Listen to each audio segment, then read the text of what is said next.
La haute montagne, principalement à cause de l'altitude et des fortes pentes, mais aussi du froid et des variations de température en fonction des jours et des saisons, est un terrain propice pour l'action des agents d'érosion avec des paysages spectaculaires.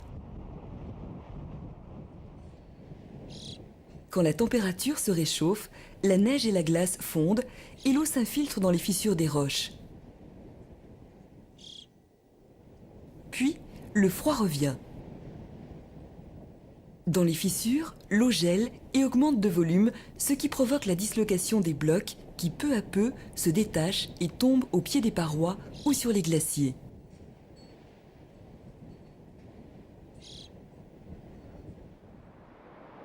Vers l'aval, on peut observer le torrent qui naît de la fonte du glacier, ainsi que la vallée en forme d'auge, creusée lors des dernières glaciations, à l'époque où les glaciers étaient beaucoup plus importants qu'aujourd'hui et occupaient toutes les vallées des Alpes.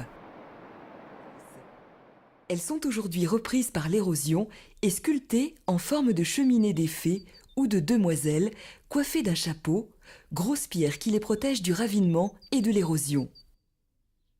Afin de comprendre leur formation et d'assister à leur naissance, il est intéressant d'avoir recours à une expérience de modélisation.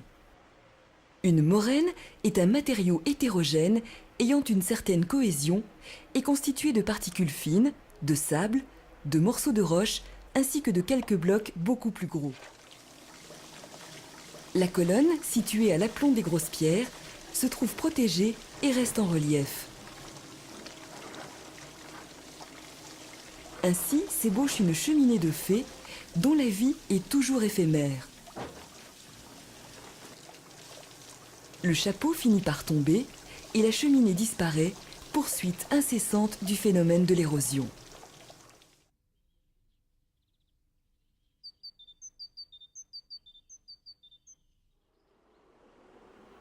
Ainsi va l'érosion, qui, en fonction des lieux et de la nature des roches, façonne une multitude de paysages différents et change jour après jour l'aspect de la surface de la Terre.